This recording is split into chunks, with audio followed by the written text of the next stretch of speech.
That's watching. Thank you so much for joining in. God bless everybody that is watching. I'm Oscar Blue for Border Network News, correspondent for Real America's Voice News and the Wendy Bell Radio Network. Thank you so much for joining in. For those who are Christian and Catholic, happy Resurrection Sunday. For those who are not, welcome to our platform. Everybody's welcome. And thank you so much for listening to me on this Sunday. I am doing Sunday rants. They're called Sunday rants, but today it's a Sunday testimony video that I will do. It will take me just a few minutes to just on this Resurrection Sunday to explain to all, our testimony as a lot of things have changed in the past years, and we have gotten a second opportunity in life. uh, and God is priceless. God comes to you in really in dark, really dark places. God comes to you in really dark places, and he touches you in a way that nobody will ever understand, because it's a personal really personal situation when it happens to you. For me, it happened in prison.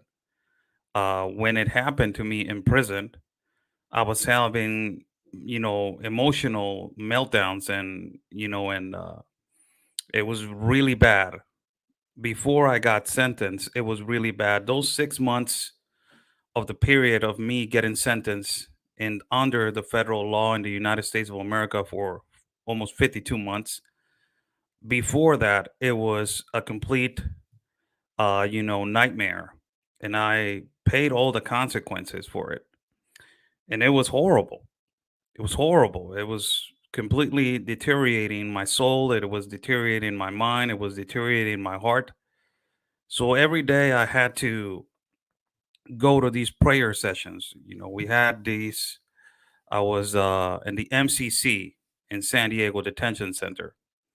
I got arrested on the 20th of November on 2008 trafficking methamphetamine to the United States of America.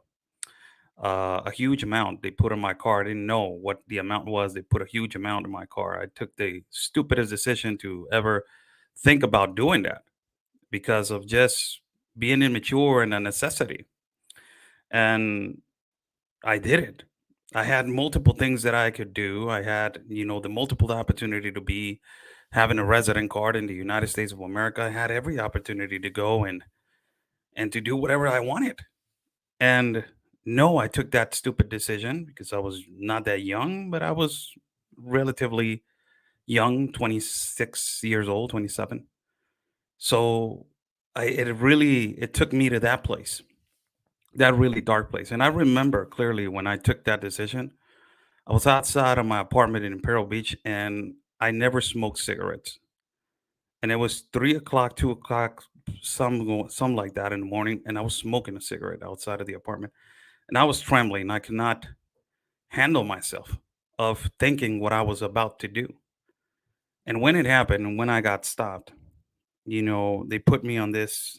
They call it la hielera. It is all migrants go through this process, and I was at a cooler for like possibly 6 hours, and they were torturing me mentally. The agent came to the place and he was telling me at the window, I don't want to hear no excuses. I just want to hear what you did. And then he closed the window. Quack. Then he went away, and I was like, "Oh my God, what did I have done?" I never had a ticket in the United States of America, not even a traffic light ticket. Nothing. In Mexico, I have never committed no crime whatsoever. It was the first time that I have committed a crime, and it was an aggravated felony. I realized that when it was around 6, 7 in the morning, and they told me, "We are transporting you to a detention center."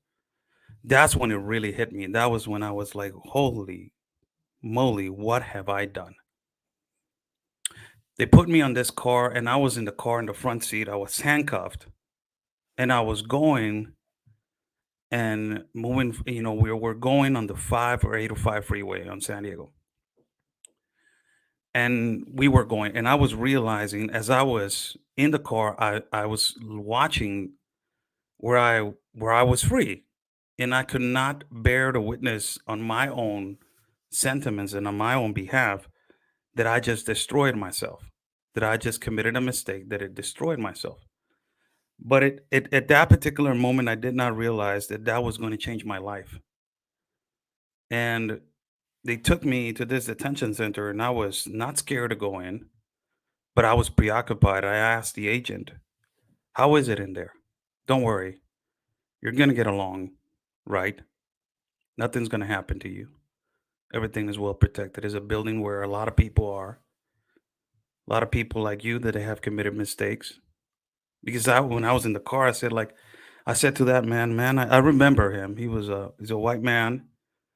He was an agent, and he was telling me, "Do you realize what you have done?" And I said, "Yes, I did. I guess I do." I could not even speak. I was so nervous that I could not even speak. So when I got to the building and we were outside waiting, he was looking at me and he saw me. He's like, "You're really," he told me, "You really made a mistake, huh?" And I said, "Yes, I'm not a bad person. No, I'm not. I'm not a bad person. I know I'm not. I have gone to college. I didn't finish, college. I didn't finish college, but I left college halfway. I didn't finish it because I was always off and on, working off and on. So I used to go to college and then I was like, you know what? No, I'll finish it next year. And then I used to go for one semester and then I'll finish it next year. And then I was like that off and on, off and on. Used to hang around with the buddies, going out to clubs. I got a lot of friends in Tijuana. So, and then San Diego also. So I used to, go around all places. I used to get invited every weekend to go out, go to the mountains with the motorbikes and the canams and all that kind of stuff. I used to get all the carne asadas all these weekends, man. I used to hang out. But it took me to be in the mud to realize what is freedom and what is life about. It took me that mistake for me to realize to find God because I always in my whole life, as I have given testimony also that I never met my father. I never met him. I just saw him once, and that is why my nickname is Blue. Because the only time that I saw him, he was dressed in blue. So the only memory that I got of my father is when I saw him from the first time. I was 6 years old, and he was dressed in blue. He had a blue pants, blue shirt, and a blue hat. I think so. I don't know if he was a mechanic. I don't know what was he. Right. So I nicknamed myself Blue as a memory towards him because of the only memory that I got of him. So I always had this really hard time for me to process of how to find God. It has always been hard for me.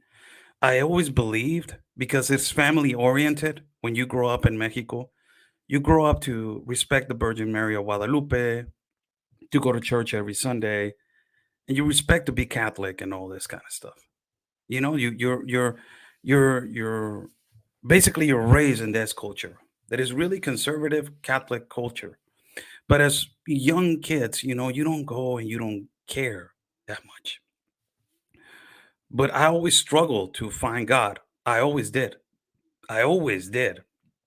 All my life, I struggled to find God until I got to prison. And it was the darkest moment that I remember when I found Him. It was the darkest moment. And I remember it was a riot. Fast forwarding to possibly a year and a year and 6 months, I was in Arizona. I got transferred to Arizona. As I got sentenced, my whole 6 months when I was in the process of getting sentenced, I saw a lot of good people that made mistakes. U.S. citizens, foreigners, all these people that they have made mistakes in their lives, and They have had hard times and they are paying for it. A lot of them they have life in prison. That I talked to a lot of people that they have life in prison, and a lot of them they told me, "Oh, you're gonna get a little small sentence. When you get out there, do something right, do something for a change. Try to change some perspective, try to change minds, help the young kids, man, to not make the same mistakes. Put yourself there in harm's way so they will pick you as an example and be like, look, he made it. He's not that person. I was never a bad person before I committed that mistake and never committed a crime, never committed it once, not even one of offense. All these people that they're consistently attacking me on my past, go over there and find a record. You will never find a record of me committing another offense. It was just this one, and it's a horrible one. But it took me to this place when I was 6 months before I got sentenced. I was in a horrible emotional meltdown. I lost weight like you guys don't even imagine. I'd lost weight. I was like possibly like 61 kilos, 62 kilos. I could not eat. I was not eating. I was not sleeping. So we used to have these prayer sessions at night. There was a guy that used to preach there inside of the block.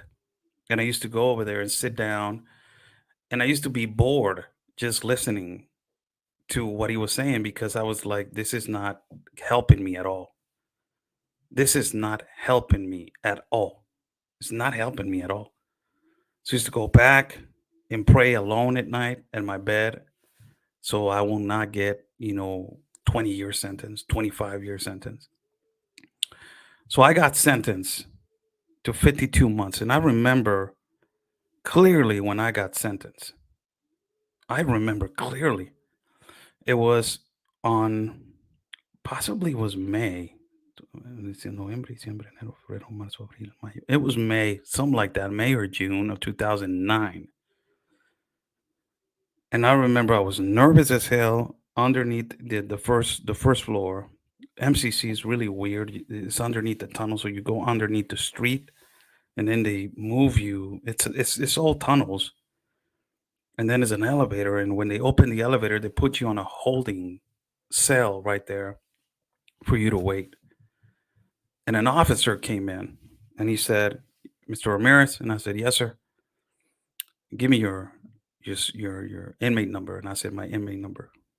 And I remember when he said, "You have a lot of family and friends out there, man." And I said, "Really?" He said, "Yeah, everybody came. It's full. Everybody, it's packed. The whole thing is packed." So I wanted to cry at that moment because I didn't know when I was going to go out what was going to be my reaction to see all of my friends, families, aunts, cousins, all of them there. But it was really emotional for me at that moment because I didn't know what was going to be the expectation. So I got out of the courtroom. As soon as I see my mom, I see my one of my favorite uncles. I see him right there, and I see my whole friends on the back, all the way to the back, standing, and they told me. One of them told me, "You got this." And then I turn around and I face the judge, and I said some words. I said some words to the judge when he said, "Hey, you know what? Do you want to say something to the court?" And I said, "Yes, I want to say something to the court." And I remember it was a long speech that I gave about my mistakes, about the mistakes that I made, and about how bad I have had it in this 6 months. That it has been a nightmare and has been torture for me, and has been torture for me. And as I was sitting there and watching the judge, he looked at me and he said, "I'm getting all these letters of recommendations right here from past jobs," he said, "that you have had. All of them, they're talking great things about you, your family members, and all of these people that they're saying that you're a really good person, friends. Also, letters of recommendation from other places that they know you, accomplishments and sports accomplishments and all this thing. I am looking at a good young man. What happened to you? And I said, you hang around with the bad people, you become bad person. He said, that's an accurate response. So he said, you know what, Mr. Ramirez? I will tell you something. I think 52 months in the federal system will serve you to understand it to not make this mistake again. And also to give you a lesson to teach other people to not make this mistake ever again. So I went, hammered, got out of there, went to the holding cell, started crying because I said, I'm 6 months in. So it's 52 months, 6 months in the federal system. It don't count night and day like the state. It is just fluent. So it's just 6 months. Take 52 months out of 6 months. I had 46 months to go. So I said, what the hell am I going to do with 46 months inside of a federal system? So they transported me, they moved me to all these counties, horrible being moved from one another to another. Wake up 5 o'clock in the morning, get up, get your things, move out, locked in, walking with chains all the time.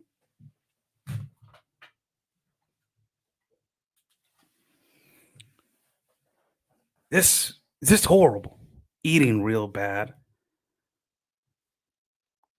It is a torture that God purposely knows that you're gonna go through that. And I went through this prison that is in Arizona.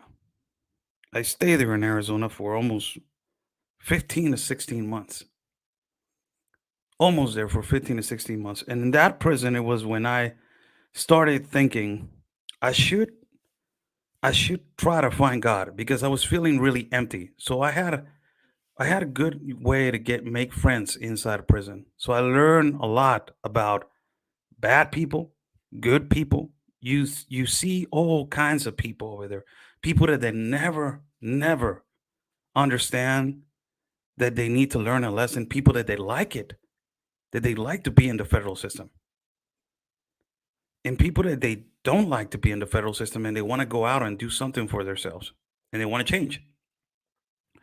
So I saw a lot of people. I remember this old Italian guy he was not my bunkie, but he lived in front of me. And he used to make all these good food, man. He was an Italian, old Italian. We called him Oldie. And he used to live in front of me. And he was like around 60 plus, almost 70 years of age. He was in the Italian mafia. And he had a sentence. I don't know how many years he's been in prison, more than 30 plus, almost 40 years. And he was there for a long time, and I used to talk to him a lot. And I remember and I was at this is when this is the time, then this day two things happened. It happened what he told me, and it happened a riot. So at the same time, it was early in the morning. I remember that I used to get up in the morning. I used to get myself busy because if you don't do something and if you're not occupied the whole day, your time is gonna go slow as hell. So I used to get up in the morning, go to run, do a jog, and, say hello to everybody. In the compound, there's more than 2,500 people. So I used to know a lot of people, get around, get to try to have conversation. I used to have a job inside of the prison. I used to clean, the rec, and I used to also clean the gym and all this kind of stuff. I used to work at the kitchen also.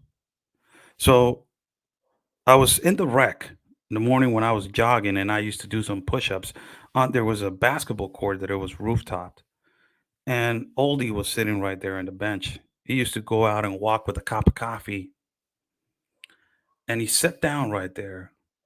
And when he was sitting down right there, I was doing push-ups, and I said, like, "Hey, what are you doing, old timer?" He said, "Hey, let me tell you something." And he said, "Come here, sit down." And I sat down with him, and he said, "How much time do you got left?" And I said, "I got like around 30 some plus months at that time." And he said, "Hey, let me tell you something. If you ever consider to do something again, stupid as what you did, just remember this word. It's called consequences. Remember this word.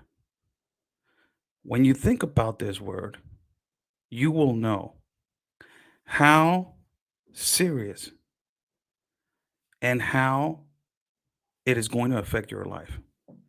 If you have a son, think about the consequence that you will suffer, and he's going to suffer. Your family's going to suffer. All of these consequences that is going to happen. So at that moment, I didn't pay attention to it. I was like, ah, yeah, consequences. I understand. I understand that it has to do with consequences. I'm never going to make the mistake like this again. So that day, a riot happened between Mexicans and blacks. And it's always been like that. Always been like that. African Americans against blacks. I don't know why we fight each other. I don't know why we fight each other. It doesn't even matter the color. But I don't know why we fight each other. It is not only because there's an animosity between blacks and whites, whites and browns. It is horrible. But I remember that I was at the gym. I was cleaning, and all of a sudden, a fight broke, and everything started. It was all over the place. People start with shanks. It was really bad. At that particular time, I didn't know what to do. So a friend of mine grabbed me and he said, "Get to the side. Get to the side right now." And at that time, they tell you you need to get in or you need to don't get in.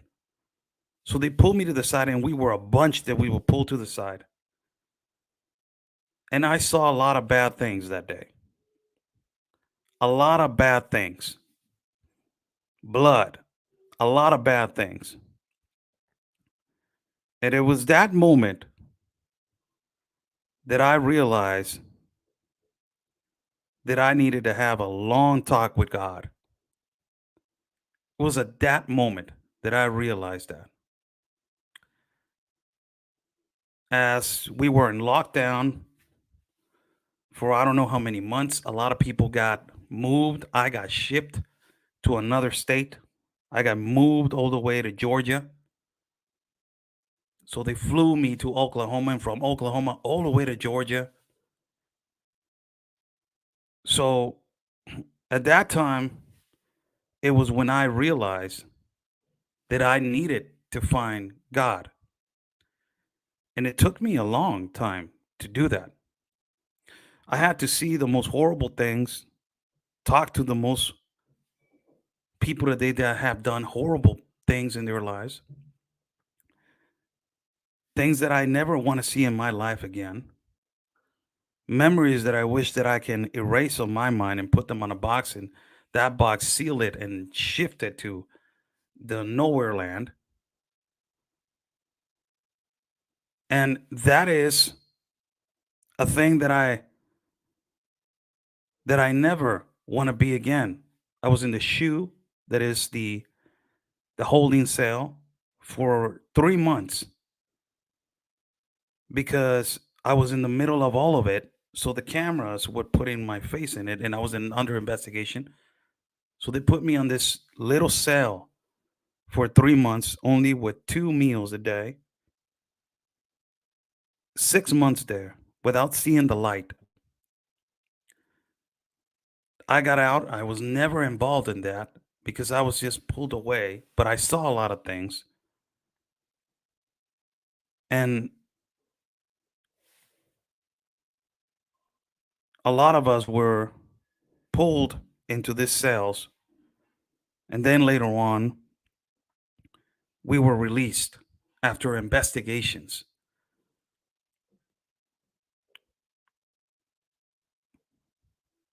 It was the most horrible time that I had spent in my life.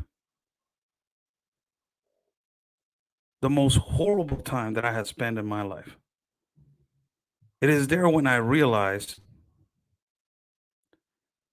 that there is hope for each and one of us.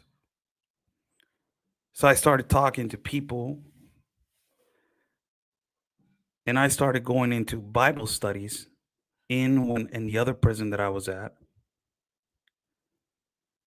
And I started studying other religions. I even went to study, the Torah. So I know about the Torah. I even went to meetings of Mormon meetings. I even went to evangelist, Catholic, Christian, Islam, all of them. I listened to all religions. And I was trying to find God. That was the main reason of me, the main reason of me trying to find him. I was looking for him all over the place. I was all over the place trying to look for him. And I started just praying alone in my cell for months, months and months and months. And I started feeling peace. Is when I found him. I started finding him when I was most vulnerable, when I was feeling tortured, when I was feeling that I was destroyed, when I was feeling the scum of the scum, when I was feeling the worst, when I could not find an answer, when I was hungry, when I felt that the world was coming on my arms, when I was missing my mom and my dad and my family, when I was alone with nobody to rely my problems on, when I was feeling threatened, when I was in a fight, when I was working nonstop at a place that is just for you to survive, when I was in trouble, when I was not in trouble, in the dark nights in the cell room with somebody that you don't know on top of your bunk, when you're eating oatmeal day in and day out, showering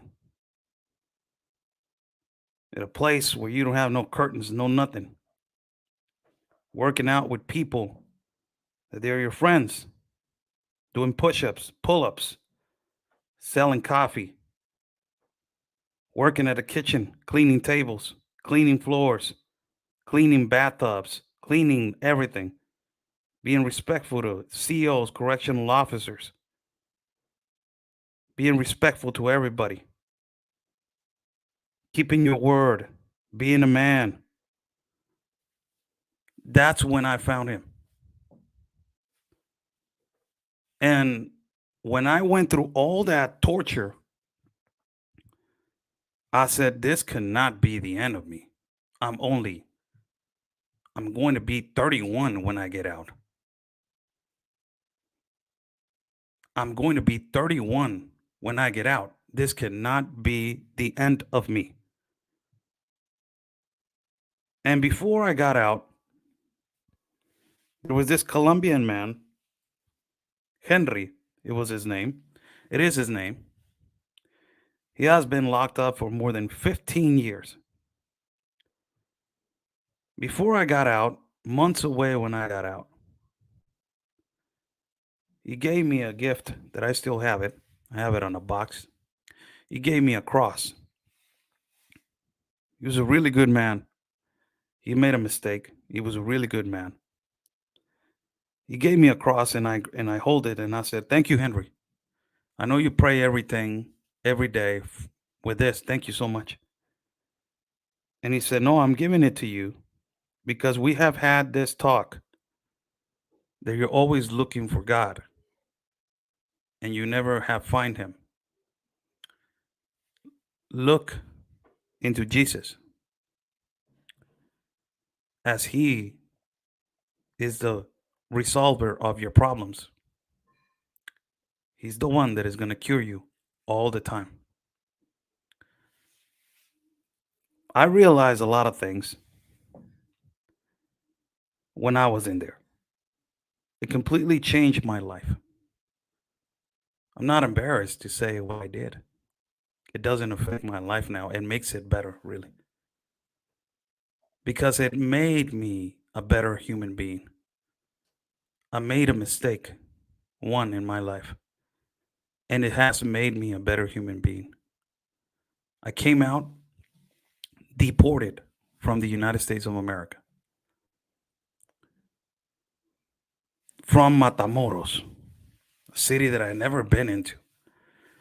We were scared a little bit, all of us, as we were going back to Mexico because they told us that they used to they kidnapped the people that they are being returned back to Mexico because the cartel recruits them. And now that I know that it's the truth.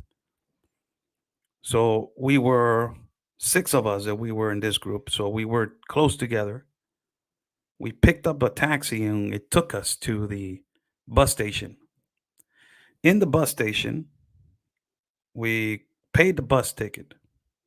First thing that I bought when I came out, it was some chips that I haven't had in 4 years.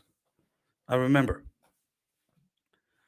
And I bought some chips and I was eating the chips, grabbed the bus, took me to Monterrey. From Monterrey,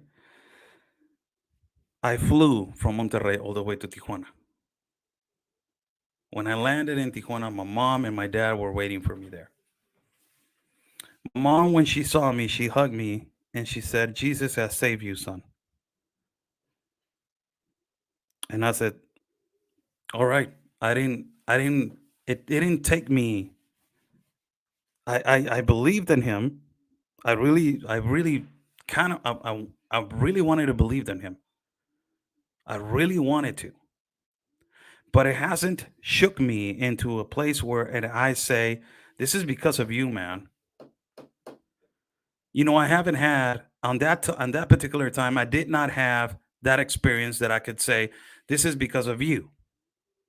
And because of you, I believe and I'm entitled all my life to you. I haven't had that moment yet.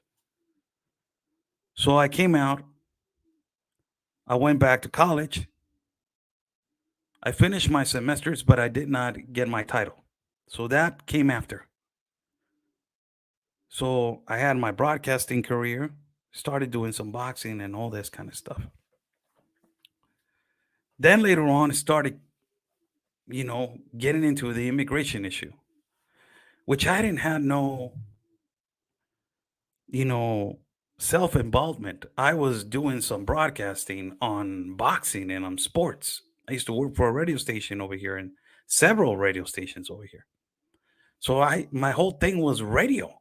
My whole thing was not, you know, being on. I didn't know how Facebook Lives used to work.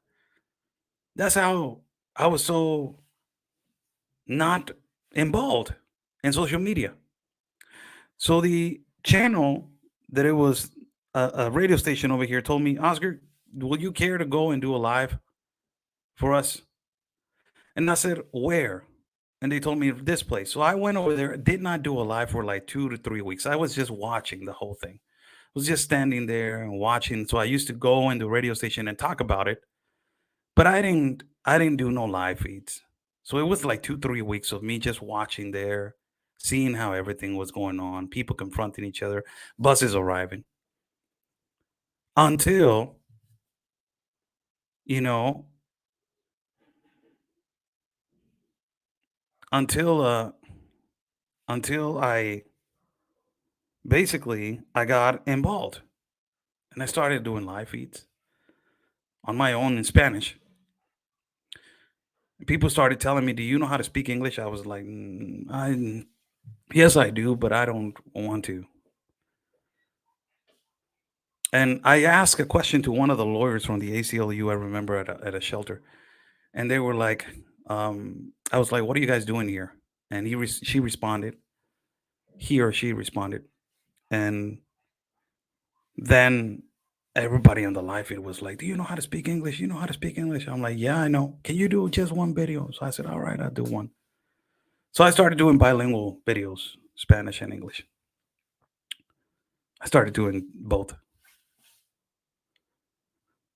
Then I met Anthony, and I met all these great people. Real America's Boys News, Ben Bearquam. So I started getting involved in immigration, and I started really getting involved. I had my way to broadcast and do my thing. When I really believed that Jesus gives a second chance in life and makes the word impossible possible, is when I got admitted again to the United States of America after a crime that I had made that is almost impossible, but it's not impossible. And I got admitted again into the United States of America until this day. When that happened, I could not believe it. They told me, and I said, I cannot believe it because I prayed every day. I prayed to him, and I said, you know what I'm doing. You know that I'm trying to. I don't want to show these young kids to stop doing things wrong. I don't want them to commit the same mistake that I made. I don't want them to commit the same mistake that I made. I want them to see that what I have done has consequences, and you can lose everything in life, and you will wake up one day with just a pair of shoes, a pair of pants, just a sweatshirt, and release to the population again, the world, without nothing to do ever again in your life, with no opportunity, no support, no nothing. So I used to pray to him, show me, man, show me. I'm doing things right. I'm trying, but show me, give me something. Give me, give me something that I can see that is right here, that is touchable, that I can feel, that I can feel you right here inside of me, that I can say, yeah, you exist. And it has never time passed, and then it happened. I made one mistake in the United States, but I love that country. And if you had one thing that I could say in my life, it was that I repent that day that I took that decision. But I will tell you something. When it happened, and when they told me and they sent me this letter, and they told me a government, from the Department of Homeland Security, here you go. This is because of a work visa. And ba ba ba ba. That is when I realized, and I started crying, and I said, "It can't be possible. This is impossible. The only one that can make this possible is you, man. Is the only one.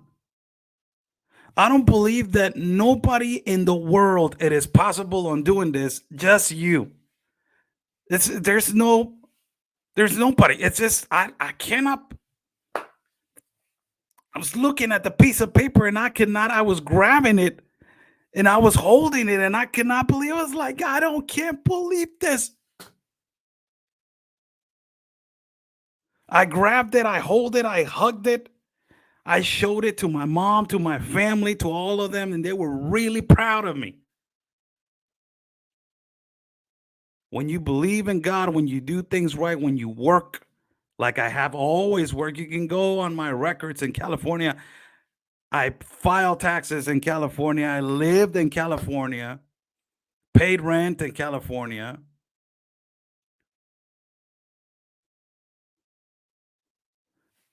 And he let me in. And I could not believe it. I couldn't believe it, really. Until now, I have been attacked. The evil and demonic people that they see that we are exposing and doing God's work, that is exposing the traffickers, exposing the people that they take advantage of the migrants, the people that they take advantage of the most vulnerable people that they're migrating. And if you criticize a political party in the United States of America, which is called the Democrat Party, you will be attacked by so called reporters, journalists, activists. And I got attacked, ambushed. And they thought that that is going to hurt me. My God, do you know what I have gone through? Through hell. I have gone through hell. And these attacks are nothing to me. They are absolutely nothing. I have gone through the worst of the worst.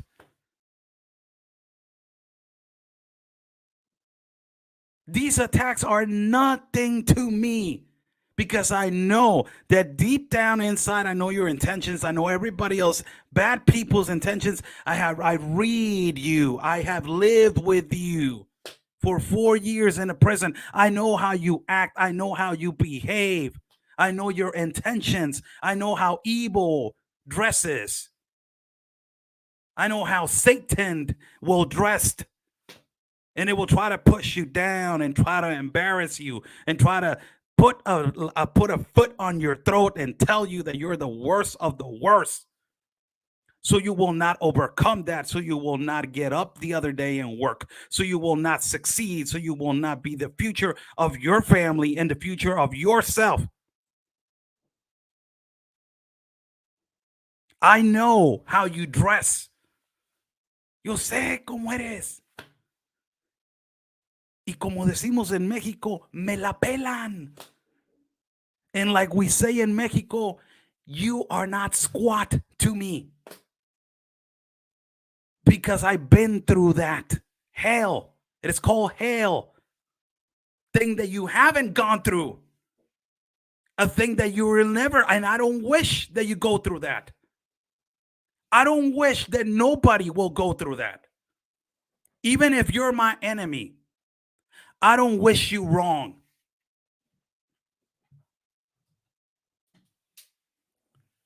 Even if you are my enemy, I don't wish you wrong. Because you will always ay, me acuerdo del Snoopy. Another advice.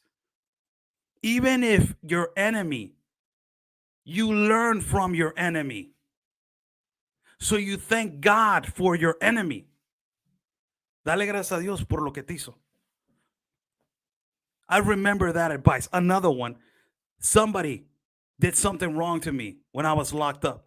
And he said, thank God for what he has done. And I said, why? He has teach you what you can do to others. So don't ever thank God for every single thing. That's why I never wish bad on my enemies. If I have one, two, three, four, five, whatever I have, I don't wish you bad. You're teaching me good stuff of not how to be you. You're teaching me good stuff. If you bring up and if they bring up my past, thank you. because it can actually show you right now who I am. I have a career in communications and broadcasting. I have a son, a 6 year old son, which he is a beautiful, beautiful, beautiful human being. I love him with all my life. He's the most important thing in my life. I have grown my platform into a place that I never thought. And it is growing still. And I don't care about millions of views, viral. I do not care. Really. My purpose is in another trip. You are not even close to my mindset. My mind is in another platform. My mentality is in another place, not viral, not millions, not television. My mind is in another platform, is another point. My mind is to try to fix something, which I committed a crime and I said, God, you put me there for one purpose, to learn from that and to never do it again. But also to teach the young kids to not ever do it again, to help people, to if it has to be with strong words, say it with strong words to people to do things right. Right now, I can grab as I crossed to the United States several times continuously, and every time that I cross, I appreciate you don't know even imagine how emotional I get every time, because that is him. It's not nobody else. That's him. He did it. We got hired by different networks. I work with different networks like Fox News, people that they work with Hannity, Tucker Carlson, people that they work in Mexico with Lopez Doriga, Televisa, TV Azteca, Real America's Voice News. They offer me different platforms to go on. And I always going to remain humble because I know what I have gone through in my life. I know what I have gone through in my life. And you need huevos for that. Cojones.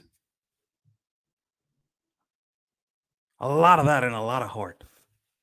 If you don't have it,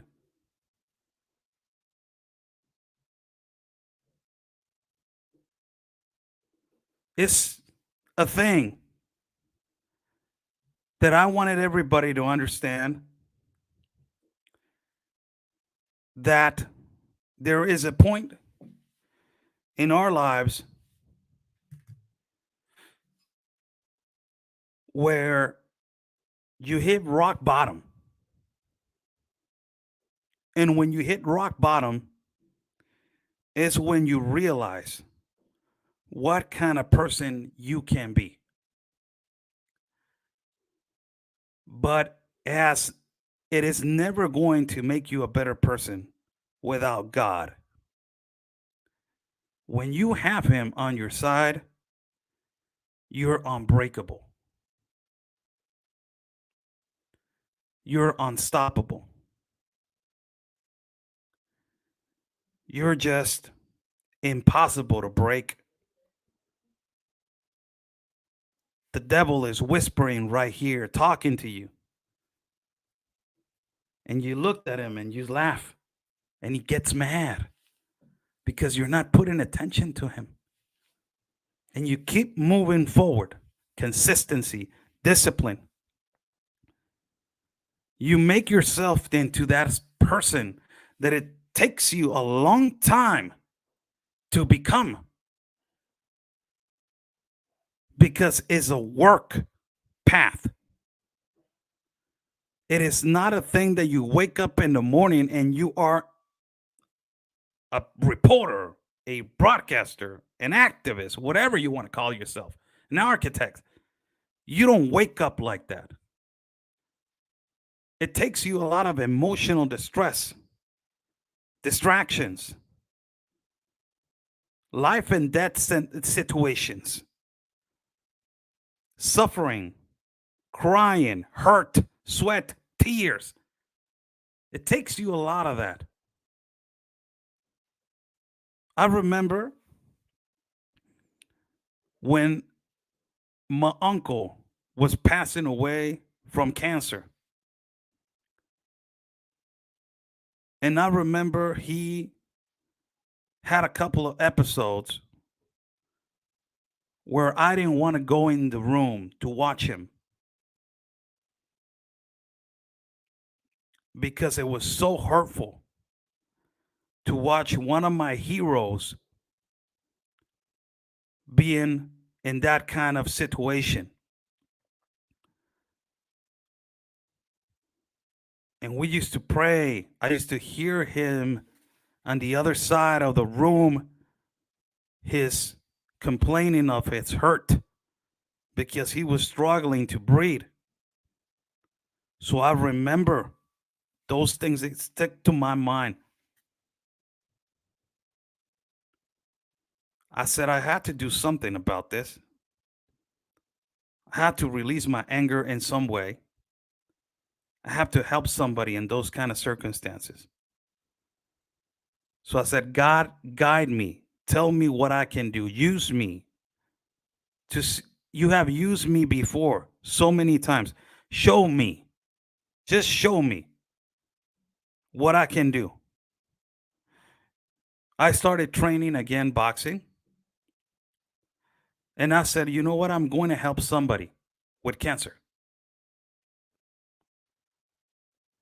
And I started a fight, preparation for a professional fight.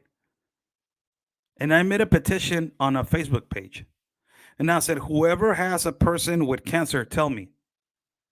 Everything that I have, I will donate to that person. There was a woman, she had breast cancer. So I got into that fight. I won. And I gave all that money to her.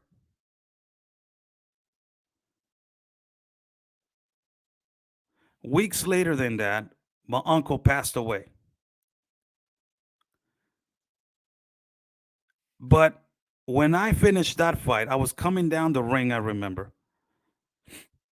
And there was a woman coming with a child. The child didn't have no hair. She approached me and she said, can you help me? I said, what do you need?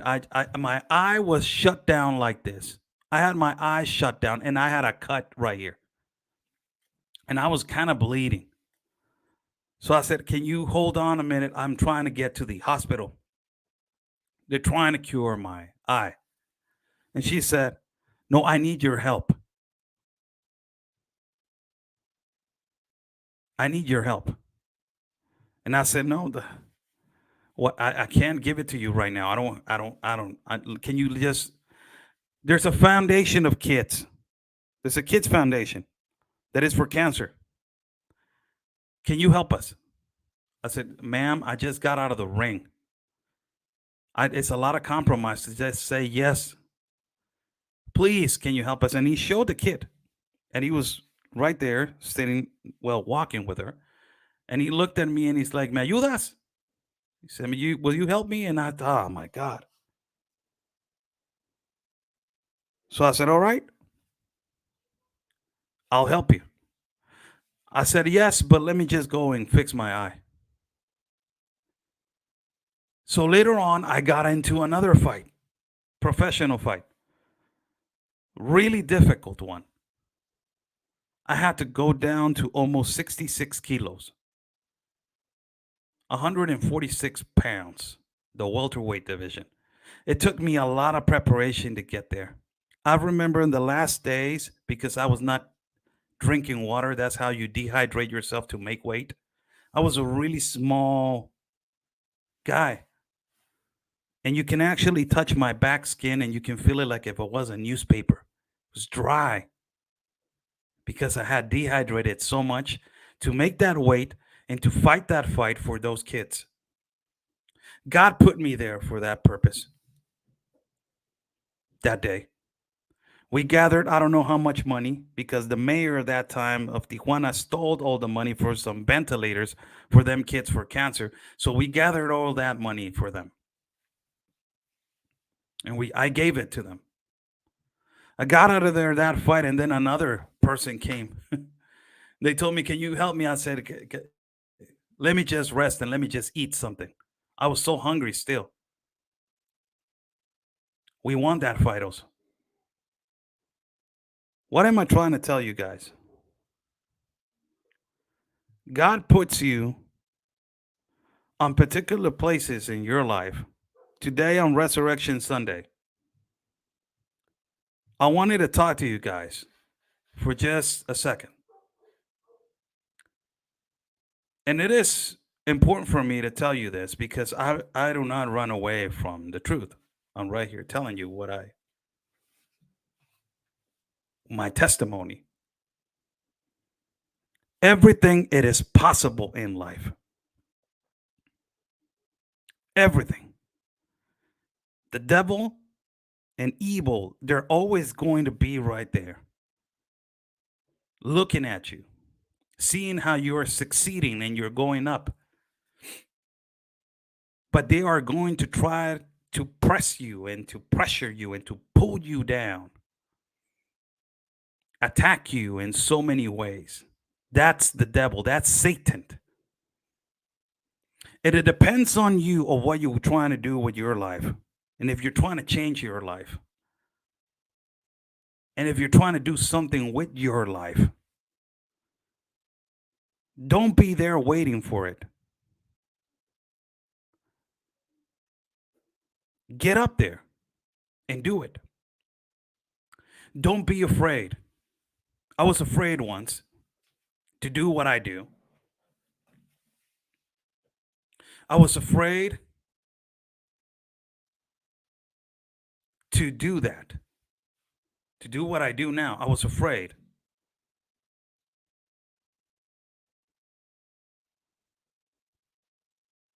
I was afraid to go out there and expose myself. I was afraid to go out there and be with people and talking to people.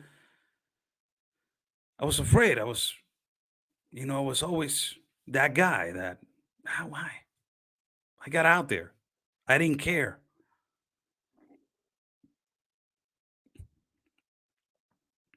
I did not care. I went out there and I did it. And now I'm blessed. I'm really blessed. Just yesterday, our friend and brother Ben Berquan called me and he said, "Oscar, I'm going to another country. They I cannot leave without you." I said, "I can't. I have my son's birthday next week. I can't." He said, I can't go without you. We're a team. We need to go together." I said, "I can't, brother. Remember family, your son, your daughters like you, they're always first." And I said, "Yes." He said, "Yes, yes, brother.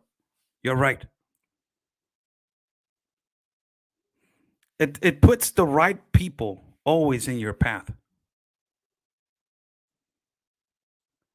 Puts the right people always in your path. I still till this day, I cannot explain myself.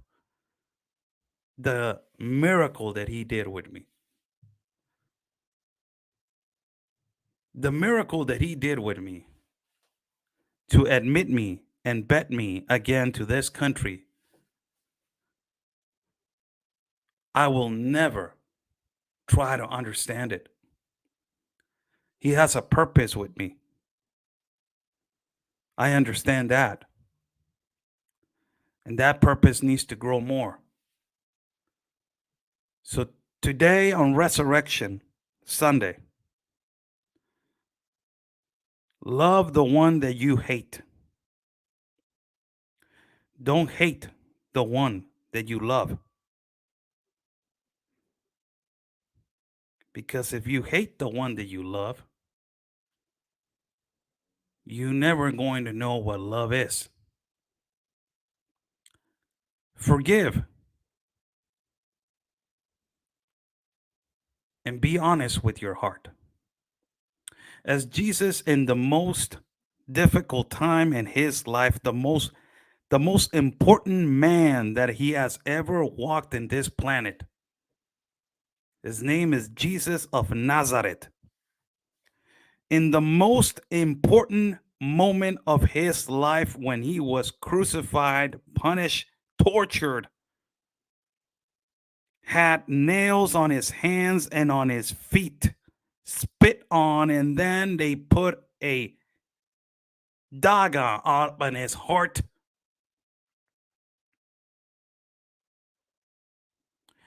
On that particular moment, he said to his father, "Forgive them. They do not know."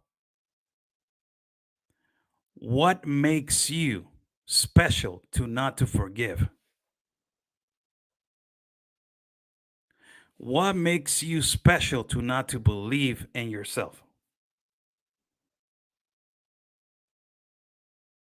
What makes you special to not think that what he taught us on his path of life, it is not important for you?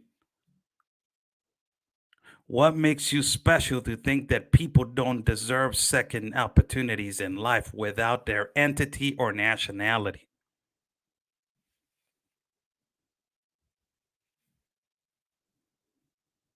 What makes you special?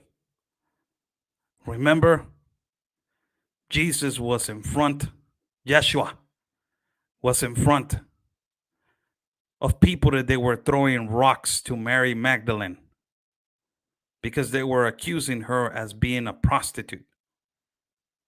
And he got in front of all of them and he drew a line and he said, "Whoever is free of sin, cast the first stone." And everybody turned their back.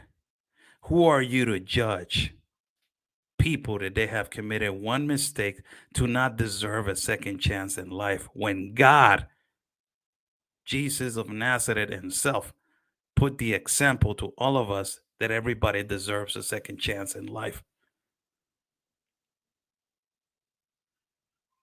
This is why I tell you, the Satan is going to whisper, is going to attack late at night, and it's going to come like the mist of day, like the fog in the morning.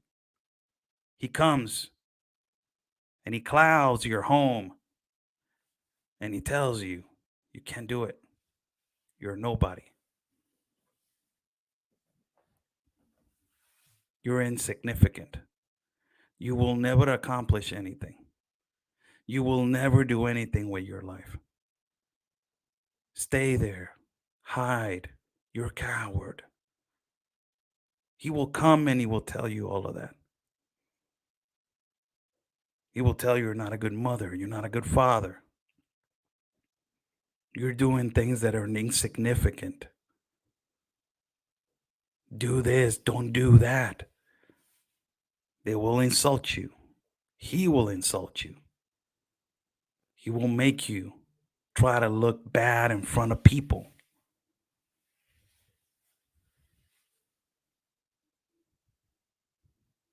He will tell you all these horrible things and he will try to bring you down. I just told you, in the most difficult times is when you are going to find him. And he's going to be there. The creator, God, he will be there for you. And you are going to realize possibly it's just a simple thing, but that simple thing is going to change your life.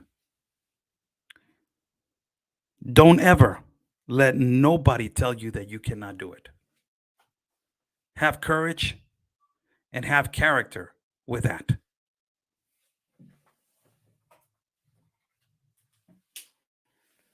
Don't ever tell people.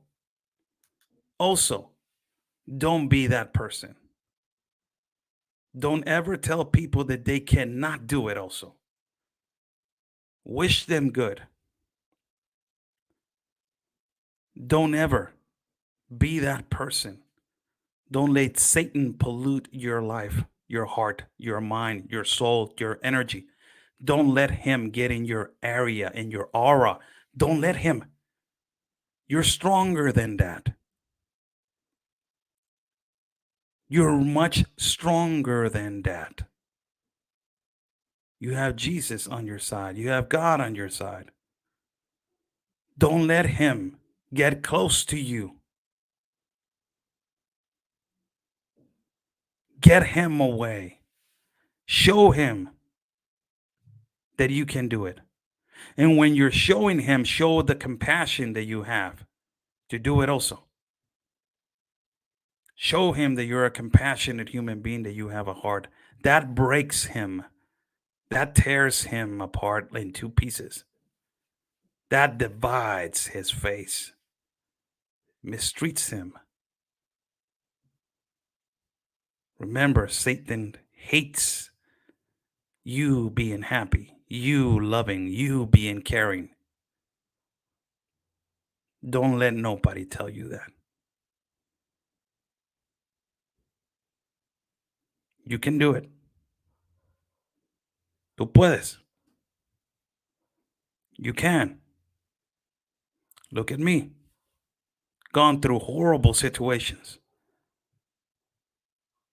And we have done it. Overcome barriers and the things and the purposes that we still have in our lives.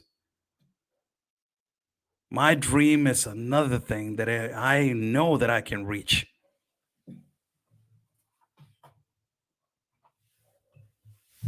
And I know that I am going to reach it.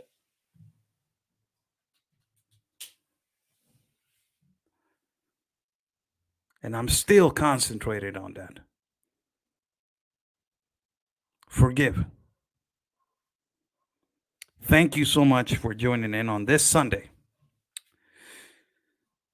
This is a video that hopefully it doesn't get flagged by YouTube. And I will put this video, it's an interview with Steve Harvey.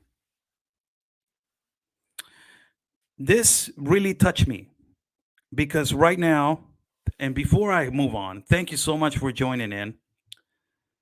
My testimony is always going to be out there, and I want it to be out there. I want it to be out there for people to question how he did it, how he did it. And when I answer how I did it, I will tell you, Jesus, God is the way. No, no, no, no. Tell me how. Tell me how you did it. No, no, no. It's not for you. That's not for you. That's for me and God alone. Está la jodida. That's not for you. The answer is pray to God and work hard. Do never give up on your dreams. Está la jodida. No tengo por qué explicarte nada. I don't have to explain to you nothing. Get in your mindset that you can do it. This testimony right here, I wanted to put it on because this is so important right now on how the youth it is so polluted right now, not only in the United States of America and the world. When you see these kind of young men, they are so important because this young man right here with this testimony, it shows you the compromise, and also it shows you the integrity to be somebody in life. This is, it reminds me of a young me, this young man. It reminds me of a young me when I don't know how many buses I used to take to go to work. I don't know how many miles I used to walk also to go to work.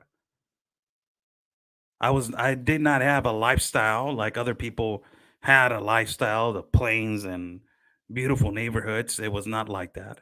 I had to go to work. I had to go on a bike to go to work. I had to ride so many buses and taxis to go to work.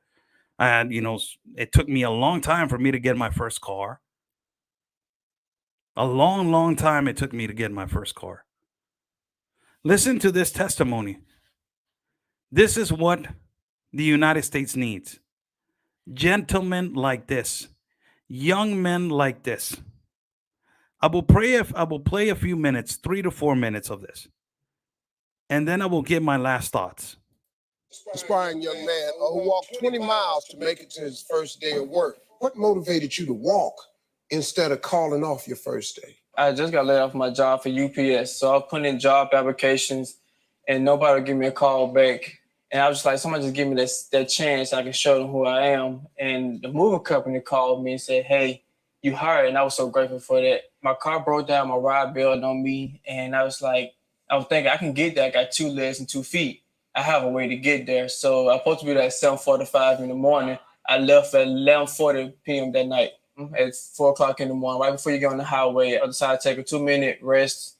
And at that time, police officer came to the side and said, "Hey, are you okay?" I said, "It's going to sound real crazy, but I'm actually heading to work on my first day of the job."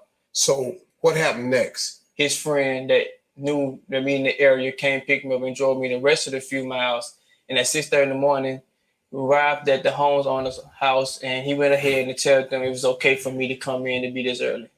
So the homeowner, Jenny, is here.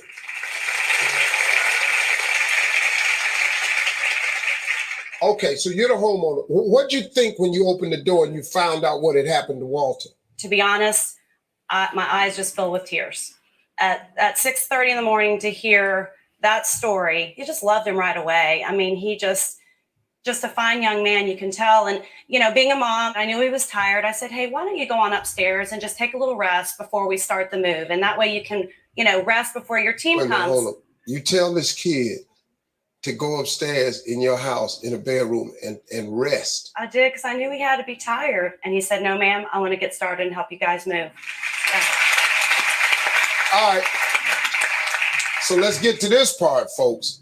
Luke Markley, who happens to be the CEO of Bellhop Movers, was so impressed by Walter's determination that he wanted to personally thank him. Check it out. He's got everything he needs to be a bellhop. The one piece he's missing is like a way to get there. So this is my car. I'd like it to be your car.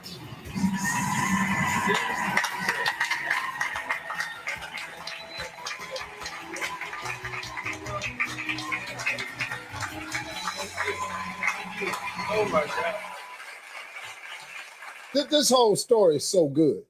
It's so good on so many levels. First of all, young people, to find that type of grit and hustle in a young person today, Jenny was so inspired to help Walter out that she set up a GoFundMe for him. The goal was to reach $2,000. And they ended up collecting more than $90,000. Walter, what'd you do? I gave away $25,000 to Burnham Education Foundation that was in high school.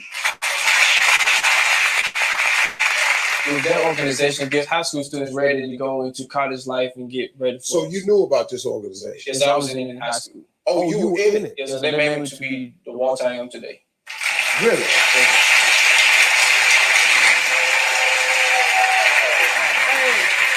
You know him? Yes, I know him. Mr. Carpenter, what would you like to tell Walter? Well, Walter, you've inspired me. You've inspired thousands of people all over the world. And with your permission, we want to use the donation that you gave us to start the Walter Carr Award. And This is a clear example for you that you're sitting down right now on your couch. As we were right now talking about this is a clear example that God works in so mysterious ways. This is the only clear example as God has worked for me. Jesus has worked for me in a really mysterious way, still working today. This is how he works.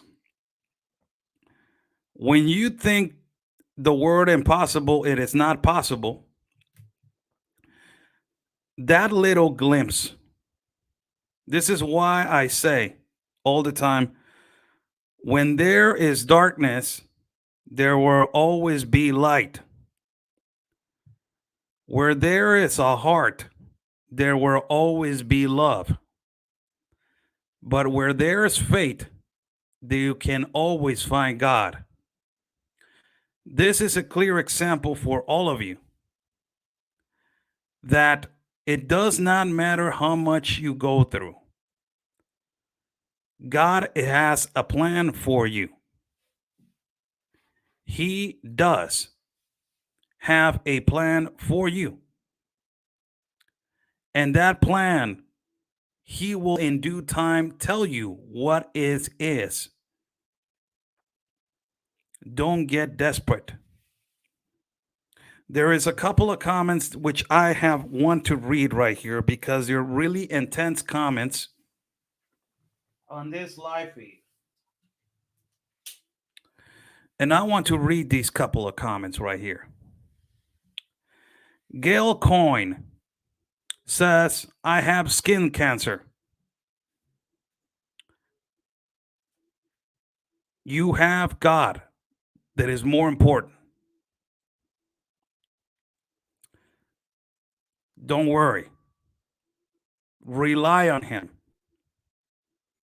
As God cured the poor, cured the blind,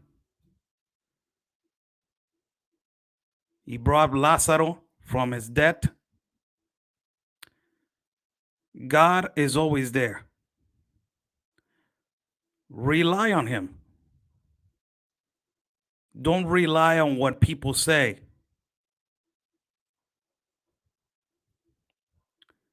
Don't rely on everybody. Don't feel embarrassed of who you are.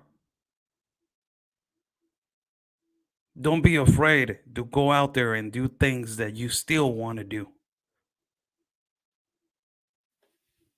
God has a purpose for you. He's using you right now at this moment. He's telling you to get up. He's telling you to do something today.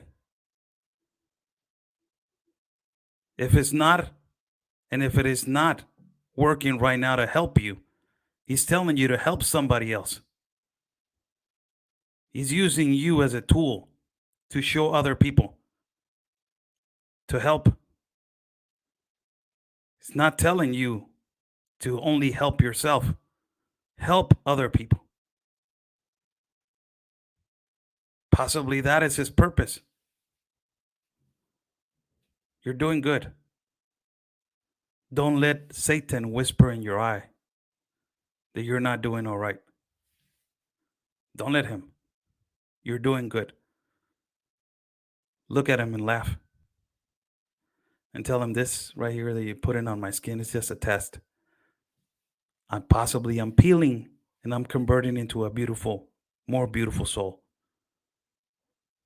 You're doing okay, Gail. All right. Nancy and Michael, thank you so much for the coffees. It's a comment on the live feed says, may your breakdowns happen to Michael and me when we hear God's word spoken to us through Oscar. Thank you so much. Thank you. I'm not embarrassed to say my past. Really, I'm not. And there's other things that I have that I'm not. Phew, my God, if you hear my whole testimony, you will understand why I say these attacks and these stupidity by these leftists or these activists or whatever you want to call them now that I am involved in this immigration issue, they don't do anything to me. Really, they don't. If you actually can hear my testimony, for God's sake, I just gave you a little tip.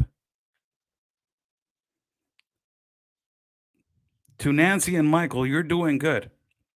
It is good to release all of your, not anger, but sometimes it is anger. Sometimes it is fear. Sometimes it's emotions. Release them. It harms you to keep them. It really harms your body, and it harms your energy, and it harms your light. It harms you. Really, it does. But with your words, be careful, as your words can be your own sin. So forever think of how can you help? Now how can you provoke? Forever think that. Sandra Dudley says, "Thank you for your testimony today. I have been in a very, very low place, even thinking about ending my own life. You have given me hope." Wow. Sandra, how you doing? Sandra Dudley, how you doing? Have you lost? Have you ever woke up one day and look at yourself in the mirror? Do it every once in a while. God gave us all qualities. He gave us all a gift. And he gave you one gift today. He gave you the gift of courage. That is really difficult to have.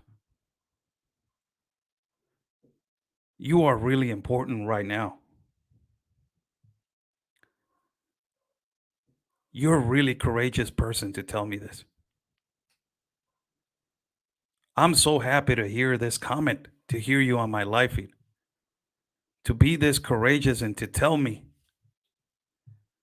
that you're going through something. It's possibly a little hiccup. You cannot find a way out. Possibly you can't find a solution. You find a problem on top of another problem. And then when that you end up those two problems, you find another two, and you're like, how in the hell am I going to get away with this if there's only problems coming my way? But remember, problems come to those that know how to resolve them. And if problems are coming to you, it's because God knows that you're a courageous woman and that you know how to resolve them. He puts us in this place where we are challenged with the worst. He puts us on this place where we are challenged with more challenges.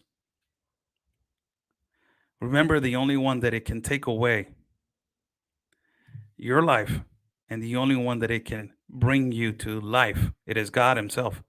It is not you. You don't have that right. You don't have that. Don't do that to yourself. You have a purpose now.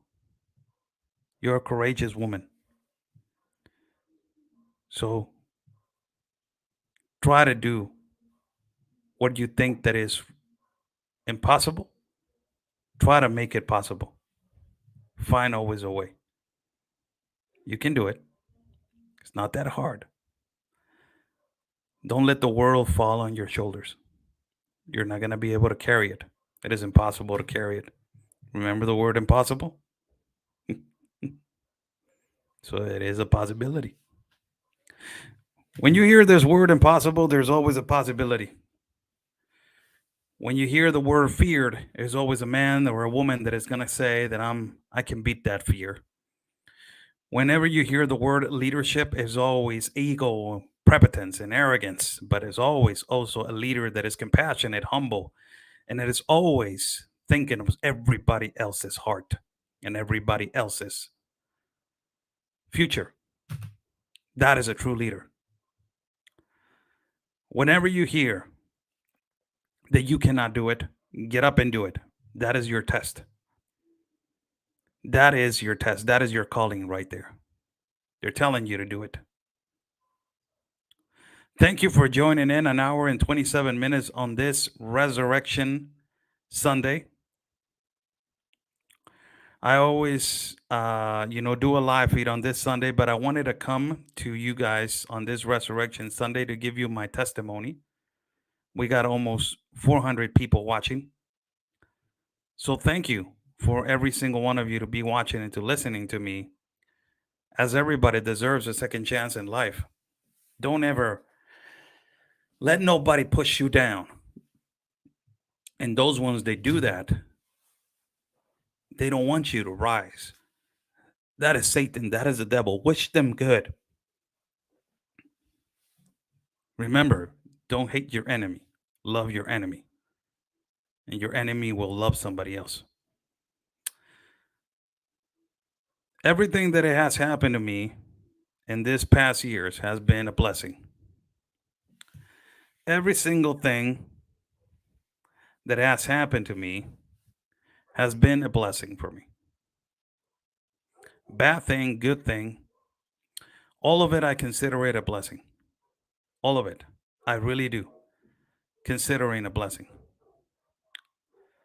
And right now, I consider a blessing to have a group of people in my circle that they are blessed individuals.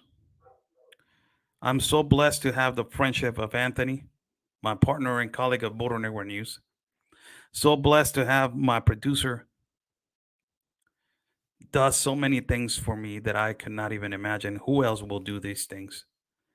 So blessed to have Anthony's moderator and producer also on my side. A group of people that are always my angels. They're always protecting me on every single thing and supporting me on every single thing. I'm really blessed to be hired by so many different broadcasting and reporting companies. I'm really blessed to be, honored to work with so many people. But I'm more blessed to have health and to every day think that I can be a better person and that the impossible can be possible. And we have shown that. We came a long way to be back in the United States of America. We accomplished it. We're still on.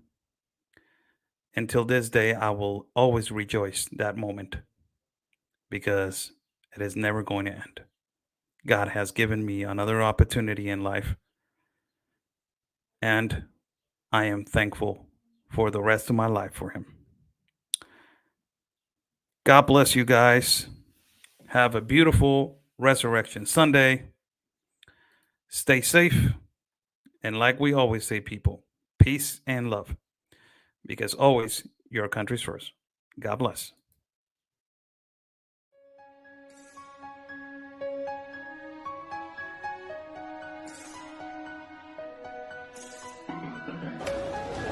We're in the middle of everything. They're carrying a child. Look at this. They're carrying a child. Look at this. This is horrible. Ustedes tienen familia, somos inmigrantes, no somos delincuentes. Somos inmigrantes, no somos delincuentes. Discúlpame, oficial. They haven't encapsulated them. They're pushing. Now they're pushing. Some of them, they're escaping underneath to the ranches. Look at this, man.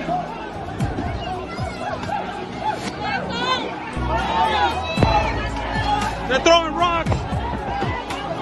They're hitting the National Guard officers. Throwing rocks over here. Gosh, what a scene to see really unfolding here, and having them use that rope so that they're all able to stay together is really interesting to see all this happen, Oscar.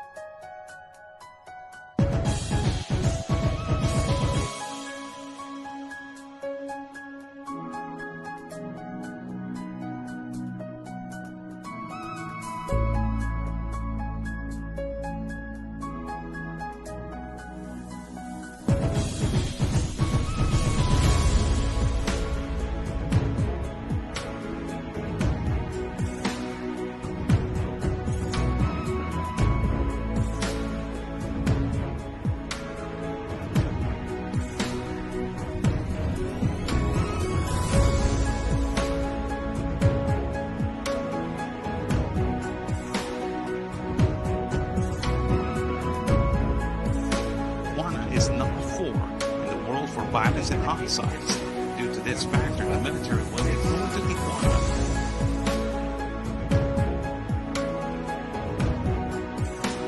Entry of San Isidro next door to the city of Tijuana, Mexico. Migrants looking for asylum from Ukraine arrived to the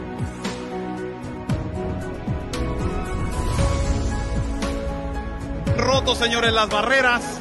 Ya no los pueden controlar. They have broke the barriers. They cannot control them.